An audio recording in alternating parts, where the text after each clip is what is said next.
Oi, Lu. Oi, Pri. Boa noite. Bem-vindos. Estamos aqui esperando a Lidiane entrar. Nós somos o Projeto Comida e Cultura e a Lid está chegando aqui.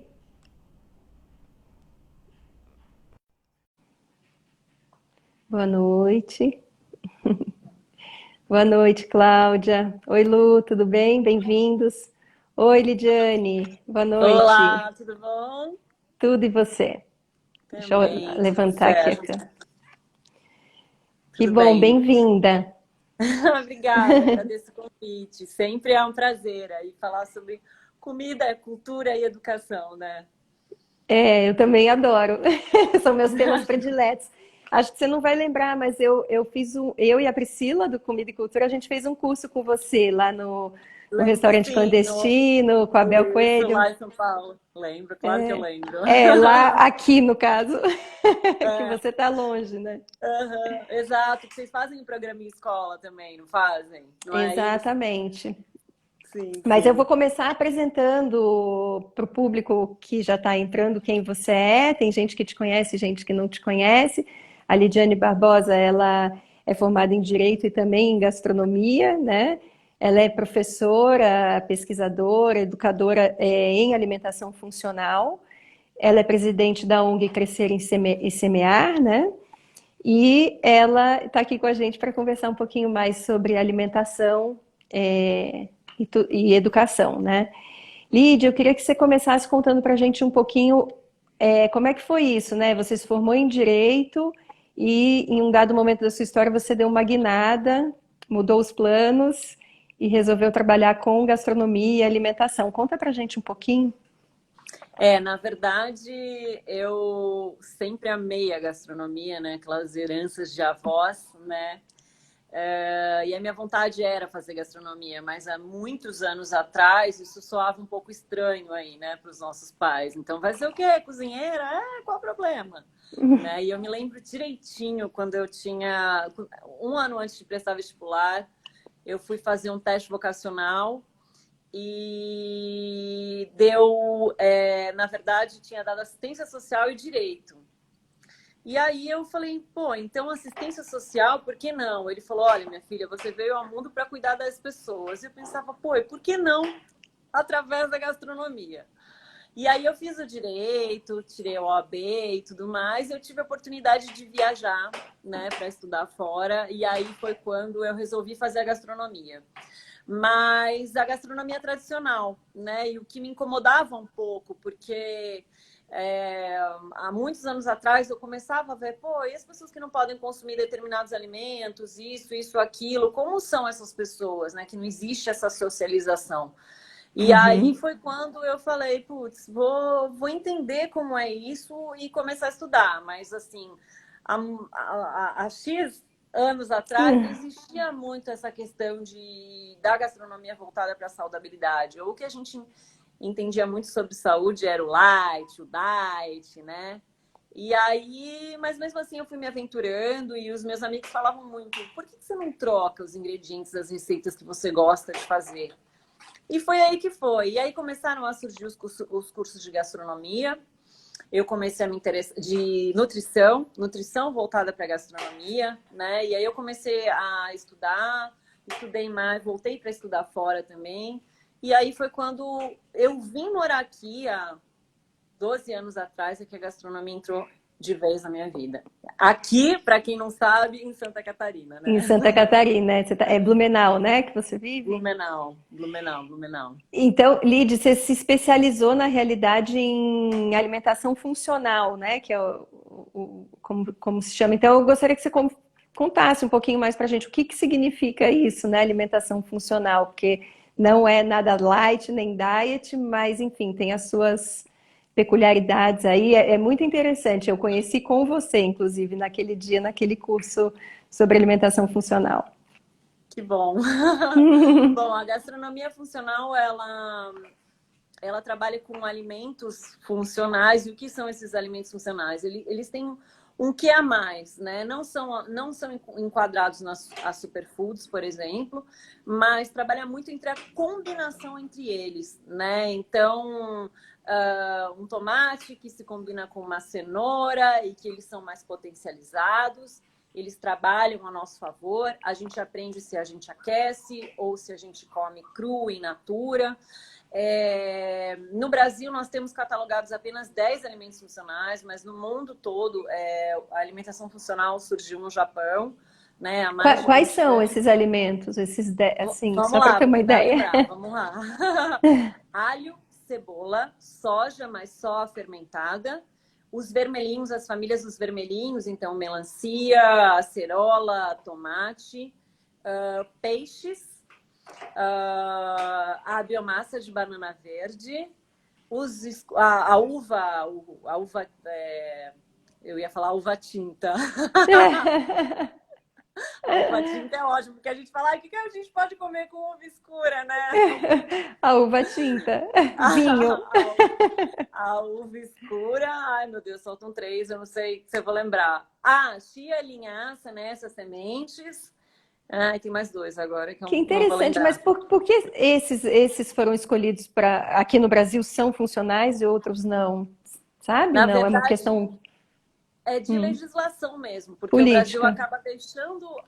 Eu acho que, infelizmente, a legislação no nosso país ela é muito vaga em relação à alimentação, né? Então, o que é integral, o que não é integral. Eu acho que as leis elas têm brechas enormes, né? E aí fica um caso de talvez não assumir. Então, catalogaram-se apenas 10 e o restante, né, daqueles alimentos que a gente sabe que também trabalham para a nossa saúde, né? Eles ficaram enquadrados como superfoods aqui. Então, a gente hoje só poderia usar mesmo como funcionais esses 10, né? E é muito importante também falar para as pessoas que, né, muitas vezes a gente vê algumas receitas ou produtos, né, que acabam se denominando funcionais, tem uma colher de chia, uma colher de linhaça, e na verdade precisa ter quantidade e periodicidade quando a gente fala em alimentação funcional, né? Então, a forma de cocção, a forma de pré-preparo, periodicidade e também a quantidade que você consome dele. Entendi. E o que você considera? Ó, alguém está falando, a Daniela está falando aveia, se eu desse uma aveia, Não, não? a, Não? a aveia ela é um grão ancestral, né? E está incluído como superfood também. Entendi. Então, Dani, não é aveia, vamos tentar lembrar até o final. Se alguém Pois lembrar, é, avisa, faltam gente. dois, né? Faltaram dois. Eu Exato. queria saber o que você acha que seria uma. Para quem não quer comer uma alimentação funcional, o que seria uma alimentação saudável, né? Para pessoas comuns ou que não tem nenhum tipo de questão. Muitas pessoas me perguntam muito, né? Principalmente quando a gente leva, né, para o tema que eu falo bastante também, né, da alimentação escolar, a gente bate muito na tecla alimentação saudável, alimentação saudável, alimentação saudável.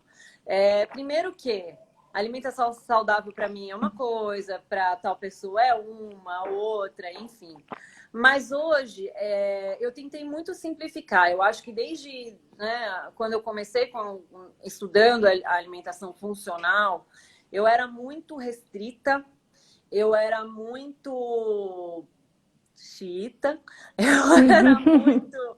Até mesmo aqui em casa, na alimentação, eu retirei muitas coisas da alimentação das minhas filhas e depois eu me arrependi um pouco. Acho que talvez por questão, até por uma falta de conhecimento, depois eu fui estudando, entendendo que. E também outra coisa bateu quando o Crescer entrou na minha vida, que foi a questão de ser acessível a todos. Então começou a não fazer Uhum. muito sentido para mim. A chia, a linhaça, mas espera, e para quem não pode pagar por esses alimentos, como é que vai ser essa história? Não vai comer saudável, né? Então hoje, para mim, né, até tem gente que fala, alimentação funcional, não, eu acho que a alimentação saudável é o mais próximo ao que a gente pode consumir da natureza, né? Que a gente processe o menos Mínimo possível possível. esse alimento e também que a gente saiba reconhecer, né? Porque tem umas coisas esquisitas aí que às vezes a gente não reconhece. E a gente tem que tomar muito cuidado, porque a gente vê uma indústria alimentícia aí vendendo muita saudabilidade que não é saudabilidade, né? Se a gente caminha aí por essas feiras que existem fora do país, principalmente mais, né, para os Estados Unidos, é muita saúde fake, né? Então a gente realmente tem Uhum. que tomar muito cuidado. Então eu acho que é o que, né, já é, muitas pessoas falam, né, o desembalar menos, descascar mais. Então eu acho que é o mais próximo daquilo que a gente reconhece realmente como alimento mais fresco possível. Para mim hoje é isso, né? Eu até falo que o mundo ideal é a gente pegar esse, porque como eu trabalho também com consultoria de restaurantes, é esse prato que eu faço numa consultoria de restaurante e esse que eu posso servir na alimentação escolar. Sendo o mesmo, é maravilhoso. É o mais próximo do alimento fresco, né? Isso eu acho que todo mundo concorda, Exatamente. não tem como negar, né, que é É, saudável, exatamente. né? O menos Exatamente. embalado possível também, gostei disso que você falou. É, o Dentro menos da. embalado possível, se bem que às vezes, agora a gente vê, né, embalando uma banana no supermercado, Gente, aí é bota no uma isopor. loucura absoluta, né? É, Você fala, antes gente, já tem a casquinha, a ela já é embalagem dela. protegida, né? Exatamente. Inclusive, Mas, inclusive a enfim. gente pode até comer essa embalagem, né? E nem desperdiçar, né? Exatamente. Então, Exatamente, exatamente. e você falou da Crescer e Semear, eu queria que você contasse um pouquinho, né? Que é a ONG que existe aí em Blumenau, né? E que você contasse um pouquinho como vocês atuam, para quem Tá, não vamos conhece. lá. O Crescer chegou na minha vida quando eu comecei a me questionar muito em relação ao que era alimentação saudável.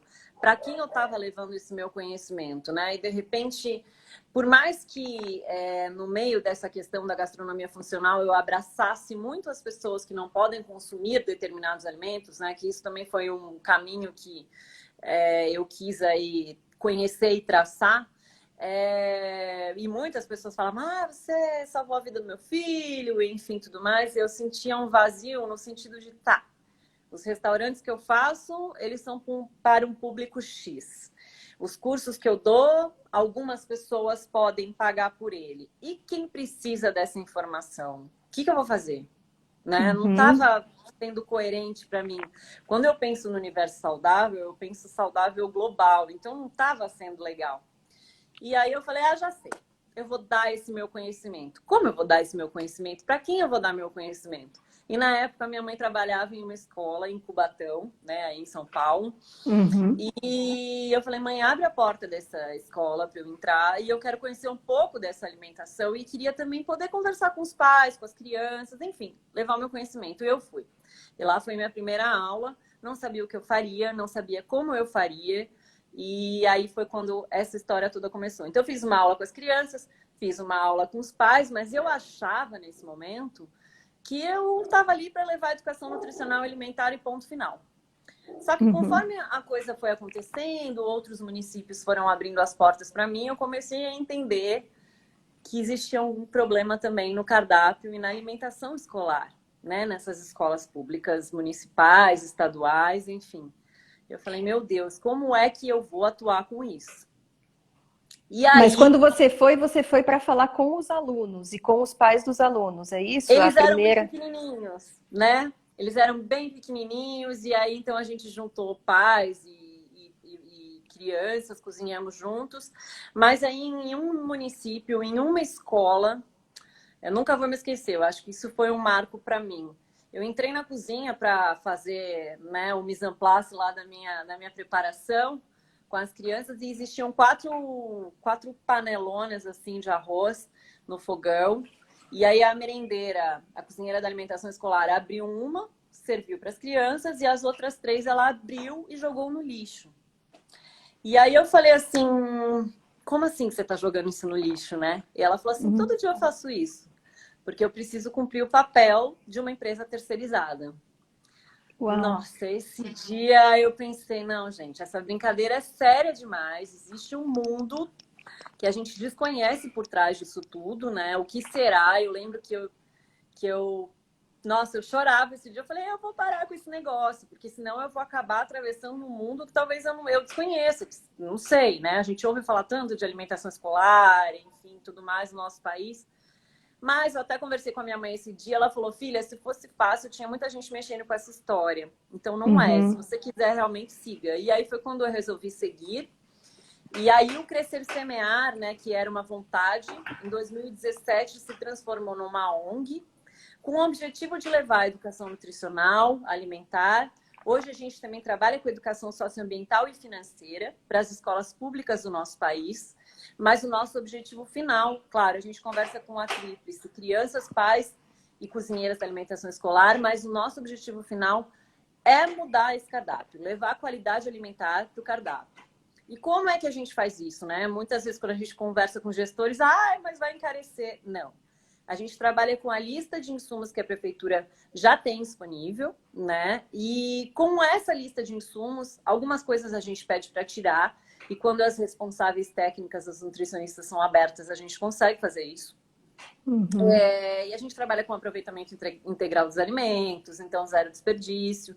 E aí o gestor vê que, opa, peraí, eu estou conseguindo economizar, eu estou conseguindo levar saúde, sabor para essas crianças, e aí a coisa flui, né? Mas é necessário um gestor que entenda o que a gente está fazendo ali, seja aberto a essas mudanças, e também que tenhamos ao nosso lado as nutricionistas responsáveis por esse cardápio, senão a história não acontece.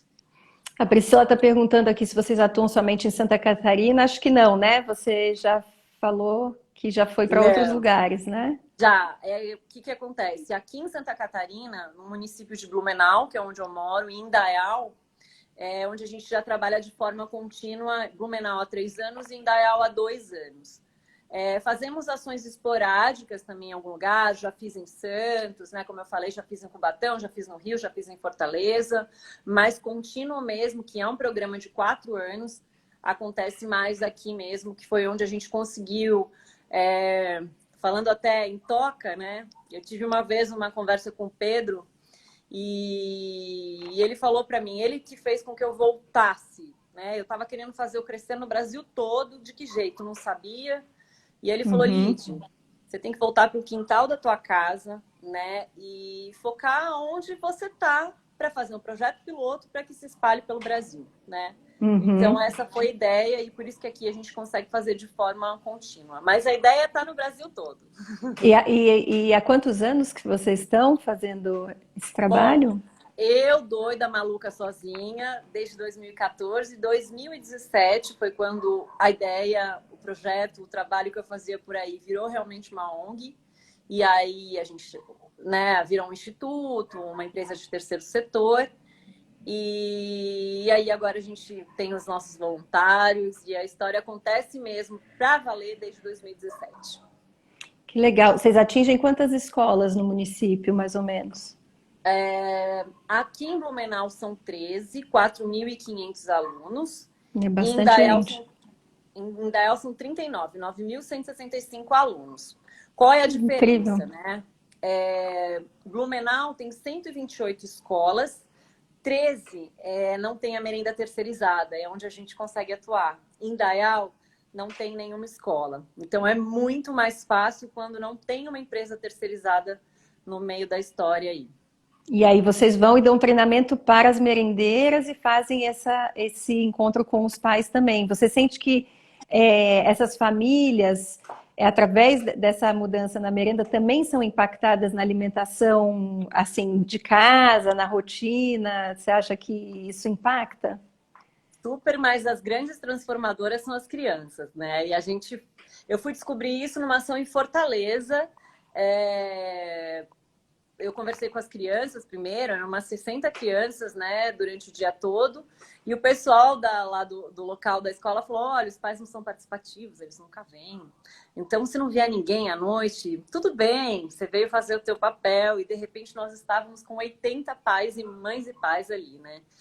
E aí ali eu percebi a força que tinha realmente você trabalhar a criança primeiro, ela super se empolgar com a história, e aí eu perguntei, gente, como foi? Não? Que as crianças chegaram em casa contando a novidade, e aí todo mundo fica muito curioso para saber o que é, né? Então, primeiro a gente trabalha com as crianças, a gente sabe que elas são transformadoras também, e aí depois de um tempo a gente chama os pais, porque as crianças acabam levando para casa avental de chefe, chapéu de chefe, cartilha com receitas. Então, é uma ponte do projeto em casa, né? E Uhum. aí a gente vai trabalhando mensal também com as cozinheiras da merenda. Então, começa-se a falar sobre isso na escola, existe um grande impacto, e aí é quando a gente fisga os pais, né? Porque eles são muito importantes nessa transformação. É, com certeza. Mas as crianças chegam a cozinhar também, não são só as merendeiras. Tem Não, as aula. crianças também. Antes, no primeiro ano, a gente cozinhava só com os pequenininhos, de 3 a 10 anos, porque a gente trabalha com crianças de 3 a 16, né? E aí, de repente, os mais velhos começaram a falar, ué, e a gente, né? Então, a gente hoje faz oficinas com todos, de 3 a 16 anos, né? De 2 em 2 meses, mais ou menos. Os mais velhos a gente também conversa muito, né? Essa palestra de educação financeira, eles são o nosso público, né? Mas também colocam a mão na massa. As crianças fazem pães, os mais velhos fazem pizza. Na verdade, a gente quer ensinar o quão é fácil cozinhar e, principalmente, o que tem por trás dessa receita que talvez, se fosse um ingrediente isolado, a criança não comeria. Né? A Uhum. gente conversa muito com muito cuidado sobre isso, porque a gente sabe que a comida ela é muito cultural, cada família tem, né, enfim, o que trouxe, né, de história, né? Então a gente não fala nada negativo, não proíbe, a gente informa essas crianças, né? Então a ideia é Uhum. realmente informar para que elas façam suas escolhas. E é muito, muito bonito de ver, sabe? Elas fazem combinados com a gente, mas porque elas fazem, sabe? Então, e a gente vai acompanhando essas crianças durante 4 anos, né? Então, é muito Dá para bacana ver a de ver essa transformação transformação. na alimentação delas também, né? Exato. Aumenta o repertório também. Eu vou aproveitar para contar um pouquinho do nosso projeto, que tem muita sinergia com o seu, né? Para quem está assistindo a gente e não conhece. O projeto Comida e Cultura também surgiu há 3 anos atrás, há menos tempo. Sou eu, a Priscila e a Juliana. E a gente trabalha principalmente em escolas, a gente está em 2 escolas de São Paulo, mas a gente está no currículo da escola. Então, é uma disciplina nova chamada Comida e Cultura, onde a gente ensina as crianças a culinária, né? Ensina a cozinhar, mas conhecendo o alimento de forma sistêmica, né? Entendendo como ele foi plantado, onde ele foi plantado, quem é que plantou esse alimento, né? Como é que ele chegou até o mercado, até a venda, e depois como é que ele chegou na sua casa. Então, o que que isso implica no planeta, todas as transformações energéticas que acontecem nesse processo, enfim, até o alimento chegar e a gente realmente transformar ele na cozinha, como você disse, né, o ingrediente, e a gente come todo mundo junto. Então, a gente trabalha com planejamentos anuais. No ano passado, a gente trabalhou com os biomas do Brasil. Então, a gente elegeu os 6 principais, né? Amazônia, Cerrado, Caatinga, Pampa, Pantanal e Mata Atlântica. E a gente trouxe a biodiversidade desses locais. Então, trabalhamos com os ingredientes, com os personagens que moram em cada um desses locais, enfim, trazendo os animais, enfim, as crianças ficam completamente encantadas, né? É o Uhum, que você uhum. falou, elas se envolvem e Sim. elas começam a querer estar lá e querer mostrar tudo que elas aprenderam para os pais. Então a gente sente que é uma coisa muito impactante mesmo, né? E assim, E deveria ter pode falar, existido desde sempre isso, né? Um desde curso, uma sempre. matéria. Gente, como não? Eu comparo com o lixo reciclável. Eu não aprendi na escola. Então, toda vez que eu paro em frente às lixeirinhas coloridas, eu tenho que ler. As minhas filhas aprenderam, elas vão direto. Então, se a gente pudesse Exatamente, fazer as escolhas é como se fosse alimentares, né? uma linguagem mesmo, né? Que você aprende a entender de uma outra forma e começa a entender, inclusive, todas as relações. É possível você. Porque essas redes todas, principalmente na alimentação, ficaram totalmente invisíveis para a gente depois da Revolução Industrial, né? A gente não sabe o que é aquele alimento que a gente está comendo, né? Muitas vezes, agora com os ultraprocessados, então a gente come alimentos vazios de nutrientes. Às vezes a gente acha que está a gente até está com a fome sanada, mas a gente não está nutrido, né? Então é muito triste tudo isso. E tudo isso está interligado, né? Com as mudanças climáticas, por exemplo, que estão acontecendo no nosso planeta, inclusive com essa pandemia, enfim, né? Então, Exatamente. eu queria aproveitar para te perguntar, porque os estudos dizem que em 2050 nós vamos ser 10 bilhões, né? Somos 7 atualmente, seremos 10 bilhões. Você acha que a gente, implementando isso, né, de que as pessoas deveriam comer mais biodiversidade local, e também Uhum. o consumo de, por exemplo, as PANCs, né, as plantas alimentícias não convencionais, que muita gente não conhece, que elas são, na verdade, se encontram em qualquer lugar, né?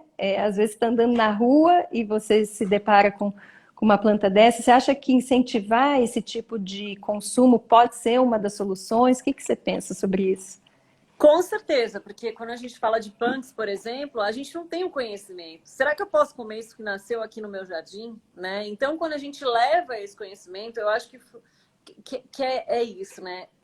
Eu vejo muito no nosso contato com as cozinheiras da merenda, elas sabem muito, né? E assim, eu até falo, eu aprendo muito mais do que eu ensino, mas enfim, né? É aquela troca incrível. E resgatar principalmente aquilo que um dia foi e se esqueceu, né? Então, assim, elas são muito sábias e quando eu levo algo novo achando que eu tô abalando, eu comia isso e tal. Minha avó Então, fazia. exato! Então eu acho que é resgatar esse conhecimento, né? E eu acho que é resgatar principalmente a questão da regionalização. O PNAE, Programa Nacional de Alimentação Escolar, fala muito sobre isso, né? E a gente não vê. Então a gente vê repetição de cardápios em todas as regiões do Brasil iguais, como se fosse, poxa, olha a oportunidade que a gente perde de servir na alimentação escolar de Belém do Pará um açaí. Não dá para servir em São Paulo, mas lá dá. Né? Então, assim, e a oportunidade que as crianças perdem de aprender sobre aquele alimento que é apontado ali, né? E Poxa outra, vida. né? E como se perde dinheiro e se perde tempo, né? Você diminui as cadeias, né? Então, de produção, né? Ex Você tem o ex produtor ali do seu lado, então você não precisa. exatamente, exatamente, assim. E algo que a gente faz, que é muito bacana com as crianças, é levar até esse agricultor. Mas a gente primeiramente fez isso porque, infelizmente, a gente observa que existe a entrega, ela não é 100%, não era 100%, né? Então a gente reconhecia muitos alimentos estragados que já chegavam às cozinhas e, enfim. E aí a gente pensou como projeto, poxa, e se a gente se um olhar no olho do outro, né? Se esse agricultor ele souber para quem ele está fornecendo, será que a história não muda, né? Será que ele Olha, não vai se interessante. comprometer muito mais? E realmente foi o que aconteceu. Então eu acho que é isso. E a criança começou, a gente leva a criança começou a entender o que você falou no seu projeto, de onde vem essa comida, né? Então, assim, porque a gente no começo, o projeto ele foi uma construção, né? Como eu te falei, eu tinha uma vontade. Como eu vou construir Uhum. esse projeto, eu não sei. E a gente foi realmente atendendo aquilo que as crianças foram pedindo. Então, quando a gente percebia, opa, peraí, essa criança ela não está nem sabendo de onde vem uma maçã, né? Então a gente precisa explicar de onde vem essa maçã. E aí a gente foi construindo isso, mas é muito importante essa informação. E assim, como você trabalha com crianças, você sabe, elas são sedentas por isso. Elas querem São. saber, elas querem E, aprender, elas querem contar. Ai, olha eu, né? Então assim, eu acho que é onde a gente precisa aproveitar, né? E não só pelo conhecimento, mas a gente sabe que a alimentação de qualidade ali na primeira infância, ela está diretamente ligada ao intelecto, ao cognitivo, ao aprendizado da criança. Então a gente precisa aproveitar muito mais essa fase para sim, para levar o conhecimento, para que a história lá no futuro contada seja diferente, né? Então eu acho que com a informação a gente consegue mudar muita coisa sim. com certeza, é lindíssimo o seu trabalho. Sou super fã. O nosso, né? O nosso, claro, mas eu sou fã desse trabalho seu também. Eu É, queria. eu sou muito feliz, viu, fazendo isso, mas muito feliz mesmo. Que bom. A Priscila está perguntando aqui se vocês conseguiram observar nesse período que vocês estão trabalhando com alimentação nas escolas uma diminuição na questão da obesidade das crianças. E eu queria Sim. aproveitar para emendar uma outra questão, justamente relacionada a esses problemas pré-existentes de obesidade, diabetes e tal, que a gente tem visto que com a Covid, quem apresenta esse problema pré-existente tem se agravado a doença, enfim. Então, eu queria que você fizesse alguma relação sobre isso com a pandemia. Então, primeiramente, sim, a gente observou, nós fizemos algumas pesquisas, né? No primeiro ano de projeto, que ninguém conhecia a gente, ninguém queria saber da gente. Aqui em Santa Catarina, a gente não conseguiu sensibilizar nenhuma universidade, mas a gente sensibilizou a Universidade Federal de Minas Gerais, que veio para cá no começo, no meio e no final do primeiro projeto, para a gente realmente conseguir fazer um estudo. Então, a gente conseguiu pesar e medir todas as crianças. A gente não queria muito entender o quanto pesa, o quanto mede, mas a gente queria saber os hábitos daquelas famílias. E a gente queria entender o que tinha por trás desses hábitos, né? Então, foram feitos, não só com as crianças, mas com as cozinheiras da merenda também. Elas foram um grupo focal muito importante nessa pesquisa, né? E também com as famílias. As famílias responderam questionários para a gente. E, ao final, a gente conseguiu observar, sim, a diminuição da obesidade, principalmente a conscientização dessas crianças. Agora, as que mais a gente conseguiu observar foram as cozinheiras da merenda. É muito engraçado, porque eu comecei a caminhar, porque agora eu vendo esse pão, porque não sei o quê. Então, assim, eu acho que a gente consegue levar esse estímulo a mais, né? Nessa questão, principalmente relacionada... Presta atenção ao que você coloca no Que foi seu o que você prato. falou, às vezes é uma falta de informação mesmo, né? A pessoa simplesmente não parou para pensar sobre isso, né? Ninguém nunca fala sobre isso, então Ou não parou basta para informar. pensar, ou é uma formação de internet, de televisão, uma informação errada. Quando eu estive em Fortaleza, eu nunca vou me esquecer, uma mãe ao final da minha palestra falou: me desculpa, eu faço tudo errado, mas eu não sabia. Eu, calma, né? Tá tudo bem, tá tudo certo. E aí eu via muitas mães sem condição financeira, guardando dinheiro para comprar tal alimento light, sabe aquela história? Então eu acho que, não, gente, espera aí, vamos fazer o nosso requeijão, né? Deixa eu ensinar como isso funciona. E aí ampliar o conhecimento mesmo. E em relação à Covid, eu vou falar algo bem relacionado à alimentação escolar também, né? Quando as aulas entraram em recesso, a minha primeira preocupação, foram as crianças que fazem nas escolas a única ou principal refeição do dia. 78% das crianças do nosso país, né? Eu ia E eu justamente fiquei... perguntar isso, saber como é que está sendo, como o governo daí está lidando com isso. E aí a gente tentou articular. Aqui em Blumenau, eu faço parte do Conselho de Alimentação Escolar, então eu sabia exatamente quais eram os passos que o Poder Executivo daqui daria ou não daria, né? E eu acabei entendendo que enquanto não houvesse um decreto federal, nada seria feito. Era o final de março, eu falei, gente, não dá. A gente sabe que a realidade do nosso país crianças vão ficar sem comida à mesa, né? Então, essa era a minha grande preocupação quando tudo começou. Eu fiz uma campanha aqui nas minhas redes sociais. Eu queria levar 50 cestas básicas a crianças em vulnerabilidade social aqui na cidade. Uhum. E aí a gente conseguiu, a gente já distribuiu mais de 2.000 cestas básicas, mais de 2.000 refeições, não só aqui, como no Rio de Janeiro e em São Paulo também. E como é que a gente chega nessas famílias, dessas crianças, né? Então, como Conselho de Alimentação Escolar, os diretores, coordenadores das escolas, eles me conhecem, né? Então, eles ligam e pedem. E, assim, eles são de uma empatia total com essas famílias. Eles sabem, eles reconhecem quem precisa. E aí eles falam, Lídia, eu preciso de 8, eu preciso de 6, eu preciso de 5, eu preciso de 20. E isso a gente foi fazendo por essas famílias. Isso aqui em Blumenau. Em Dayal, a gente conseguiu trabalhar junto ao Poder Público, à Secretaria de Educação. Então, sentamos com o prefeito, com a Secretaria de Educação, super aberto. e a gente conseguiu participar dos kits alimentação, que estão sendo servidos agora, para quem não sabe, Ah, né, estão no sendo lugar de alimentação distribuídos, é escolar. isso? Estão Sim, sendo tanto em distribuídos. Blumenau quanto em Indaial.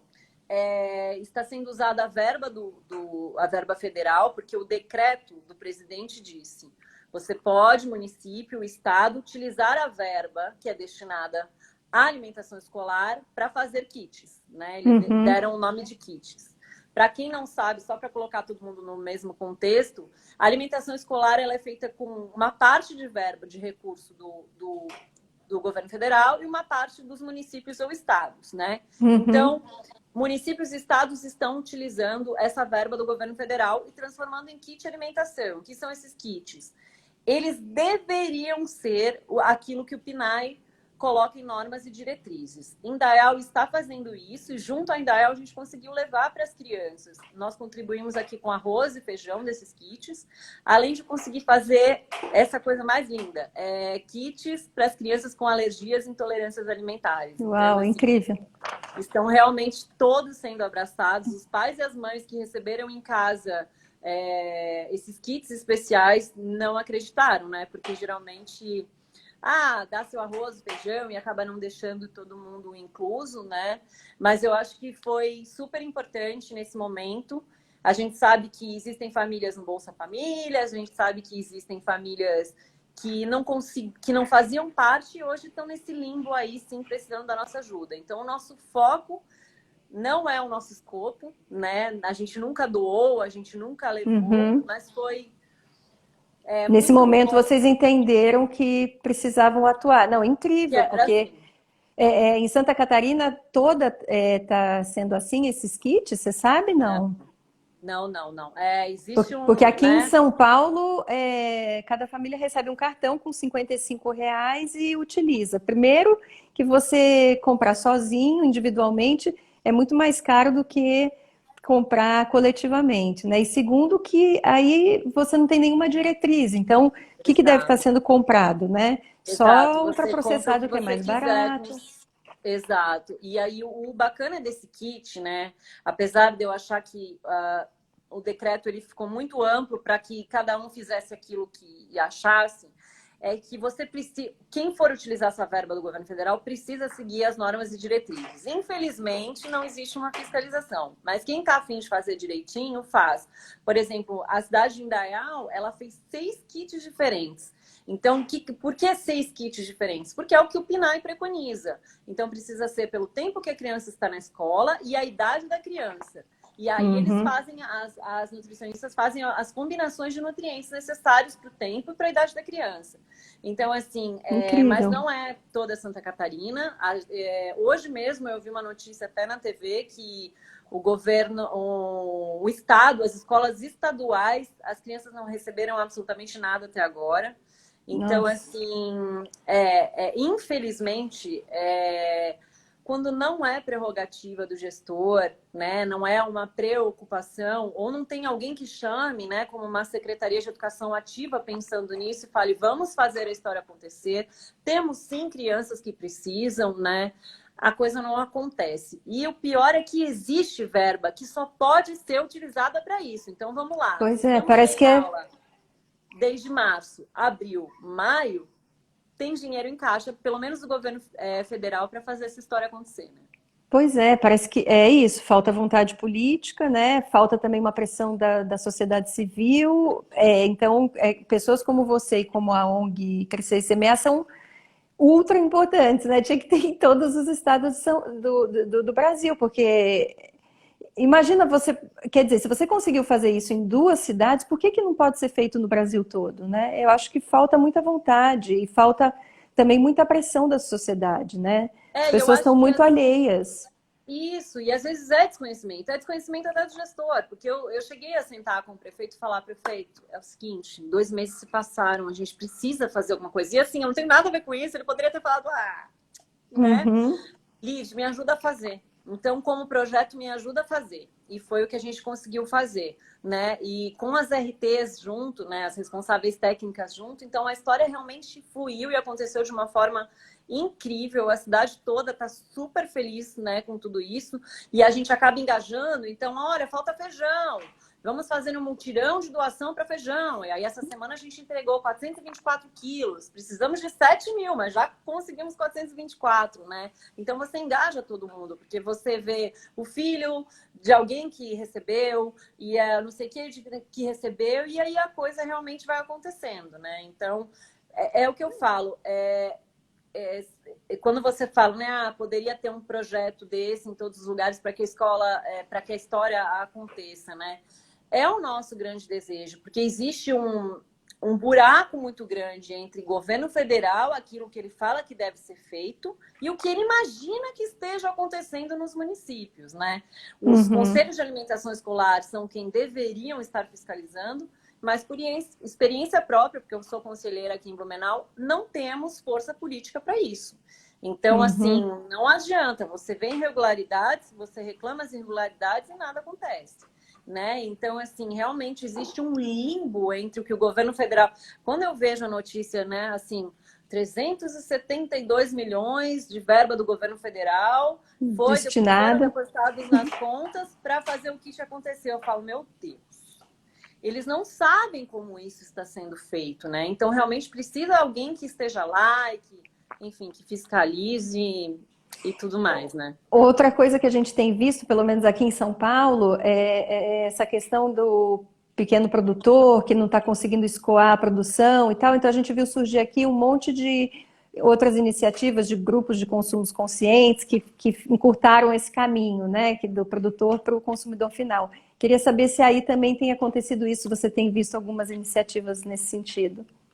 Sim, e assim, o que foi muito bacana de ver, eu vou citar de novo em Indaial, né, gente? Para achar que eu sou a próxima vice do prefeito, não. Mas o prefeito deu prioridade aos agricultores, à agricultura familiar, né? Até porque o decreto presidencial fala, precisa ser gasto com a agricultura familiar, que é outro tipo que você pensa assim, meu Deus, será que estão fazendo isso, né? Então, assim, nesse caso, sim, a gente viu acontecer. E a gente também está vendo acontecer esses movimentos, porque, assim, quando eu parei para pensar nessa história, eu vou dizer que eu só pensei no prato da criança. Depois eu parei para pensar, opa, tem alguém que estava produzindo em larga escala, foi feito um pedido para essa pessoa, e E de agora... repente não está mais, né? Né? Então, assim, realmente precisa ser, isso precisa escoar, né? Infelizmente, no começo, acabou que, sim, os agricultores perderam muito, mas depois, com essa questão do decreto, começou a haver a compra diretamente deles. Então, assim, o arroz, feijão da agricultura familiar, o que eles tinham ali, tanto que agora, nessa segunda entrega, né? Porque a primeira entrega aconteceu agora em junho e julho, não existe produtos da agricultura familiar, de tanto que foi consumido deles, Nossa, né? que Então, incrível. muito bom, esse movimento todo. Mas além dessas políticas públicas, você vê algum tipo associação, a sociedade civil assim também tem feito alguns grupos de consumo aí, como aqui em São Paulo tem acontecido, ou não? É uma coisa só de grandes grupos? Sim, compra coletiva. Hoje mesmo eu conheço uma senhora que tem um sítio de punks, né? Perto de Balneário Camboriú, e eu me preocupei muito com ela no começo também. Eu falei, gente, a dona Noeli, como é que tá essa história? E ela fazia o CSA, né? As cestas para as famílias. E hoje, coincidentemente, você está me perguntando, eu vi que a dona Noeli, ela estava vendendo, era compra coletiva.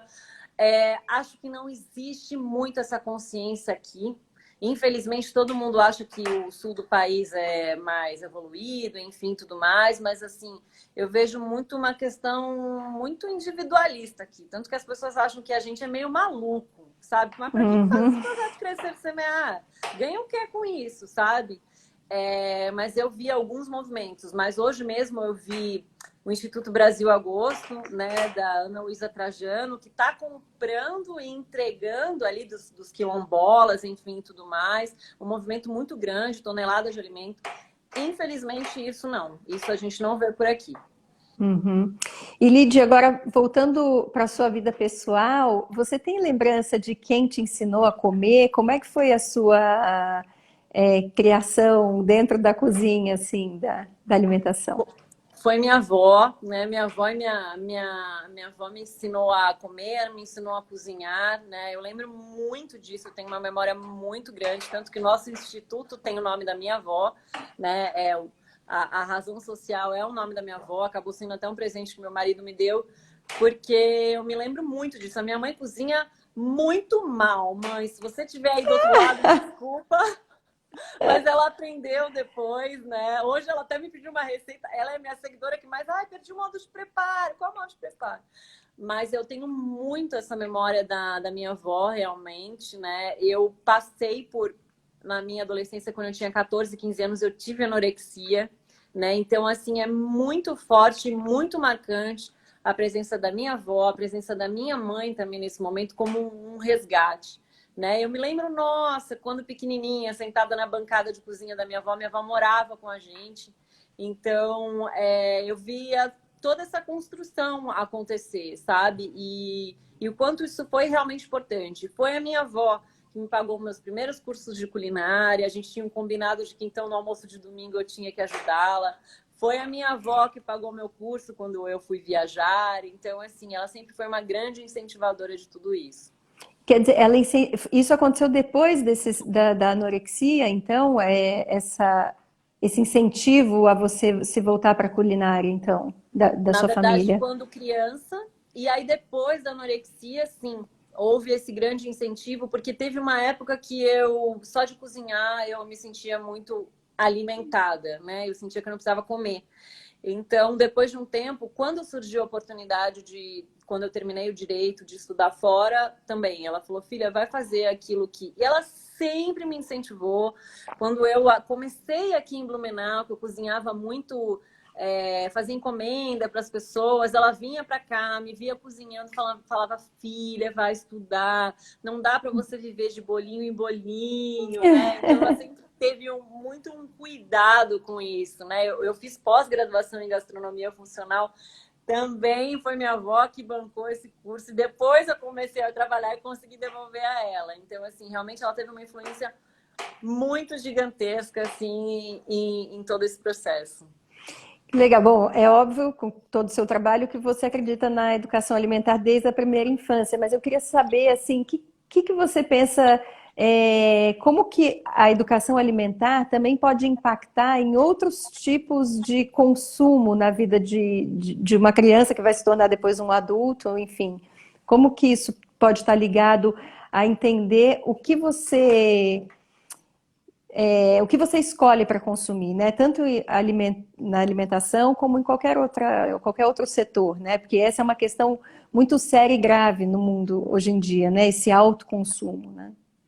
Sim, e a gente não tinha noção disso até trazer a educação socioambiental e financeira, né, para dentro do projeto. E a gente começou a entender, meu Deus, tudo gira em torno daquilo. Então, se você coloca o alimento como centro, você consegue falar de várias coisas, né? E foi muito bacana levar para as crianças também, além das escolhas, né, pelo mais saudável, né, vamos dizer assim, pela embalagem que você está utilizando, o que tem dentro dessa embalagem, o que faz essa embalagem, quanto tempo demora para ela se decompor, por exemplo, enfim, tudo mais, e trazer esse olhar como um todo. De repente, Uhum. falar só da maçã ficou meio superficial para a gente. A gente precisava levar muito além disso, né? E as crianças mesmo foram trazendo algumas histórias para a gente que a gente, opa, peraí, a gente precisa falar do impacto global. E elas começaram a perguntar para a gente, inclusive, sobre veganismo, vegetarianismo, entendeu? O que é isso? Se é saudável realmente, se não é, né? Então, assim, eu acho que a vinda do financeiro, né, da educação financeira e socioambiental, juntando com o alimento, nossa, foi incrível, porque fez com que essas crianças realmente entendessem o impacto de toda hora comprar uma embalagem de isopor, ou toda hora comer um pedaço de carne, né? A gente, como eu te falei, a gente não fala sobre não e não, mas a gente traz Uhum. todos os tipos de informação, inclusive, como a gente reconheceu essa abertura na cidade de Indaial. A gente começou a trabalhar em setembro a história da Segunda-feira Sem Carne, né? Que seria Segunda-feira Verde, né? A gente chamou de Segunda-feira Verde. Mas como levar isso para merenda sem causar um choque em pais que de repente, como assim não estão dando carne, peixe e frango para o meu filho? Então, em setembro, a gente começou uma conversa com as crianças, com as cozinheiras da merenda, para que a gente começasse a fazer em março. Então, é aquela história, a gente não acredita muito em goela abaixo, é fazer seres pensantes, realmente, né? Então, quando todo mundo entrou num consenso, oba, vamos para a Segunda-feira Verde, então, fazer essa história acontecer. E aí foi o que alguém falou, formando novos consumidores. Eu acho que é realmente isso. O Lu falou que ele, inclusive, falou para mim de tarde, ele botou no post que ele foi professor da sua filha, se não me engano. Ele! É Sim, ele. da Laura! Foi sim, na Escola Viva, foi. E tem uma outra pessoa perguntando aqui, a Arlete está perguntando, você acha que é possível intervir no uso da criança para publicidade que gera consumo? Bom, vamos lá. Também é uma grande falha, né, da legislação do nosso país. Existia uma época que poderia, enfim, que não poderia mais, né? Eu acho que quando, né, voltando ao projeto, quando eu parei para pensar assim, como é que eu vou mudar a cabeça dessas pessoas que decidem, que dão a canetada final, né, no final das contas, e aí eu fiz direito, né? Vou fazer projeto de lei e vou convencer os vereadores a mudar essa história. As leis existem, elas estão todas aí em relação à publicidade, em relação à alimentação, em relação a tudo. A gente só precisa fazer valer e fazer com que se cumpra. Então, assim, quando a gente fala em intervir, a gente precisa convencer, na verdade, o nosso poder executivo, legislativo, nas várias esferas federais, de que a gente precisa parar para fazer cumprir o que está se falando, né? Então, em relação a realmente absolutamente tudo, né? Tá na hora Existe a lei. levantar o bumbum da cadeira, Exato. gente, vamos lá, A fazer lei está valer. aí, né? A Exato. Lei 13.666 diz que a gente tem que falar sobre isso nas escolas, que tem que ser curricular. A Priscila, que é do Comida e Cultura, está sugerindo aqui, a gente tem um material muito bacana que a gente fez junto com a Embrapa e com a WWF, que chama semdesperdício.org. Então, vocês, Que legal. se quiserem utilizar, porque é um material que a gente fez para educadores, né, para que multiplicadores, e aí lá tem uma série de jogos interativos, Muito dicas, legal. Muito e é um legal. material que Muito está legal. agora disponível digitalmente, que antes foi feito só um material físico, mas acho que há 1 ou 2 semanas atrás a WWF e a Embrapa disponibilizou digitalmente, então faça bom uso. Muito Utilize, porque bacana. é muito legal. A gente teve que se reinventar, né, nessa história da Covid também. Então, além, né, da questão das cestas, enfim, tudo mais, a gente transformou o nosso material em EAD para estar também na plataforma das crianças, né? E aí, olha aí, uma super sugestão. Depois Muito a gente legal. te manda pessoalmente, que Tá não deu bom, tempo de se anotar, mas eu te envio, tá bom. porque Muito realmente é uma bacana. sugestão incrível que a Pri fez, eu tinha até esquecido, que você pode usar bastante aí na sua ONG. Muito legal. A gente vai estar chegando no final. Bom, primeiramente eu quero te agradecer muito, né, você ter vindo aqui conversar com a gente, te parabenizar mais uma vez por todo o seu trabalho, que realmente sou fã, é incrível, e sabendo ainda do que você está fazendo nesse momento de pandemia, fiquei bastante emocionada com tudo que você contou. Eu queria aproveitar para convidar as pessoas. Na semana que vem a gente vai ter mais 2 encontros, na terça e na quinta, sempre às 6h30. A gente vai conversar com o Wagner, que é de uma CSA, justamente. Ele é aqui de Bauru e ele administra todas as CSAs do Brasil, então uma pessoa super interessante para quem quiser conhecer um pouco mais sobre os produtores e essas diminuições, encurtamentos de cadeias produtivas aí. E na quinta a gente vai estar entrevistando o Carlos Alberto Doria, que para quem não conhece é um super sociólogo, conhecedor da culinária brasileira como ninguém, tem vários livros publicados, vai ser uma grande emoção também falar com ele, porque sou fã, li todos. Legal. E queria te fazer, Lídia, eu quero que você fale o que você quiser também para quem está nos assistindo. Eu queria te fazer uma última pergunta, que é: você tem fome do quê? Ai, meu Deus, eu tenho fome de um mundo mais justo através de um prato de comida, né? Eu acho que a gente pode acabar com várias desigualdades através de um prato de comida de qualidade e as escolas são uma grande porta para que a gente reduza isso. Nós, do Crescer e Semear, a gente acredita muito como alimentação escolar, como ferramenta fundamental do processo educacional das nossas crianças. A gente fala muito em compras de livro, de computadores, de transporte escolar, mas ninguém está preocupado com a qualidade daquilo que é servido no prato das crianças, né? E enquanto a gente não der atenção a isso, a educação do nosso país, ela não vai avançar. Né? É vergonhoso o lugar hoje que o Brasil ocupa no ranking da educação e a gente não dá atenção a isso. Então, assim, queria contar que o Crescer ele ganhou um prêmio muito importante na semana passada, que foi o Pátria Voluntária. A gente recebeu esse prêmio das mãos da primeira-dama do nosso país. E claro que eu aproveitei o meu discurso, né, para contar que a gente precisa muito olhar para isso, para que a gente precisa realmente fazer com que todos os nossos gestores prestem atenção. Se a gente quer um país melhor, se a gente quer avançar, a gente precisa fazer isso através da educação. E a educação está completamente linkada àquilo que a gente come. Então, eu acho que eu tenho fome de um país melhor através de um prato de comida a todos. Ah, eu também tenho essa mesma fome que você e espero que você tenha sido ouvida, né? Porque se você teve essa oportunidade, parabéns pelo prêmio. Espero que os nossos governantes percebam que eles precisam ouvir bastante quem está na linha de frente, né? Quem está lidando com toda essa situação. É o que a gente fala o seguinte, o PNAE, né, o FNDE, ele se gaba muito do Programa Nacional de Alimentação Escolar, que realmente é super bem escrito, precisa ser atualizado, mas eles são o CEO da empresa, a gente está ali no chão de fábrica, nós somos a linha de frente, o fronte de batalha, o dia a dia, então não adianta a gente, é até omisso a gente mandar verba, 372 milhões e tudo mais, sem olhar o que está sendo feito com isso.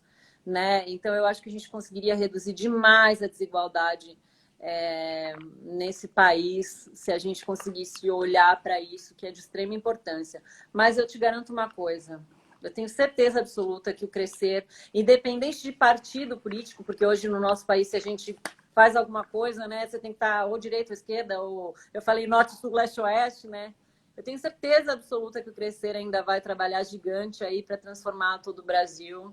Eu tenho muito, é muito um desejo do meu coração. Eu tenho certeza que essa oportunidade que a gente teve, a gente vai conseguir levar isso aí e cutucar, cutucar. Tem que ser uma chatinha que nem eu sou. Ei, prefeito, vai fazer o quê? O kit de alimentação escolar e aí a coisa acontece. Quem sabe, as pessoas estão sugerindo aqui que a gente trabalhe em alguns momentos junto, porque nossos projetos realmente têm muita sinergia, né? Quem sabe juntando Sim. forças a gente consegue uma coisa maior. Vamos conversar Com sobre isso certeza. também. E a gente tem muita vontade de estar em São Paulo dessa forma, né? E para a gente é muito importante isso. E eu agradeço demais essa oportunidade. Eu ficaria aqui mais umas algumas horas falando com você, porque Que é um delícia. assunto realmente que a gente precisa falar, né? As pessoas, E elas... atingir muita Ai, mas... gente, é. Tem que falar para o Exato. pessoal curtir a página, seguir a minha página, né, do Projeto Comida e Cultura e seguir o Crescer e Semear, que também está nas redes sociais. E é isso, a Exato. gente tem que juntar muita gente para todo mundo entender que isso é uma questão premente no Brasil de hoje. E de sempre, né, na Exatamente. verdade. Exatamente, de sempre, né? A gente, quantas vezes a gente está ouvindo hoje, as crianças que fazem nas escolas a única refeição do dia, alô, elas sempre fizeram, né? Então, realmente, se a pandemia trouxe isso à tona, vamos levar isso muito a sério. Eu falo, seu filho não estuda em escola pública, as minhas filhas não estudam, mas a gente precisa olhar para isso. Existe uma camada enorme da população que precisa de iniciativas como essas para fazer com que a história aconteça para essas crianças. A gente não pode olhar só para o nosso umbigo e só para os nossos filhos, né? Tem que entender que os filhos dos outros e o outro tem empatia pelo outro para entender que tudo está interligado. O meu bem-estar vai depender do bem-estar do outro. E é o nosso É país, isso. né? O nosso país precisa dessas crianças que vão formar e que vão fazer com que a história continue aí e aconteça. Lid, muito obrigada. Faltam 30 Obrigada. segundos que o Instagram encerra a nossa transmissão. Então, obrigada pela sua presença. Um beijo a todos. Aguardo vocês na terça que vem. Boa noite. E Obrigada fiquem a em casa todos. se Boa noite. puderem. Beijo, beijo, beijo, Até beijo. mais. Tchau, tchau. Até. Tchau. Até. Tchau.